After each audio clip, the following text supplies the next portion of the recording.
অভিনয়ের মাধ্যমে জিতেছেন সিলেটের মানুষের ভালোবাসা। স্থানীয় নাট্যজগৎ থেকে উঠে এসে নিজের অভিনয় দক্ষতায় তৈরি করেছেন আলাদা এক পরিচয়। তিনি সিলেটের জনপ্রিয় অভিনেতা বেলাল আহমদ মুরাদ।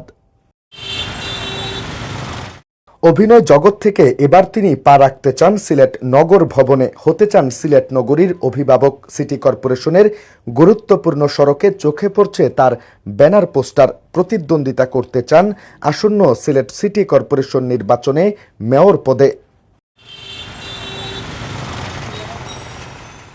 কিন্তু এখন প্রশ্ন, এই জনপ্রিয়তা কি যথেষ্ট একটি শহর পরিচালনার জন্য? একজন সিটি মেয়রের জন্য প্রয়োজন প্রশাসনিক দক্ষতা, নগর পরিকল্পনার ধারণা, অর্থনৈতিক ব্যবস্থাপনা এবং সংকট মোকাবেলার অভিজ্ঞতা।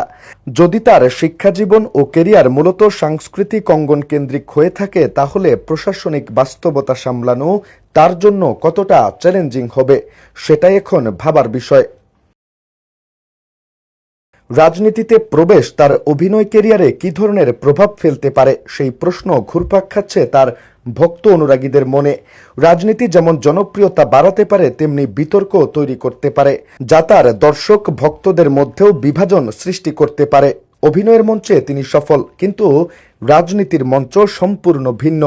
এখন দেখার বিষয়, মানুষ কি তাকে শুধুই অভিনেতা হিসেবে ভালোবাসবে, নাকি সিলেট সিটি কর্পোরেশনের ভবিষ্যৎ নেতা হিসেবেও বিশ্বাস করবে। নিবেন্দু তালুকদার, সিলেট ভিউ।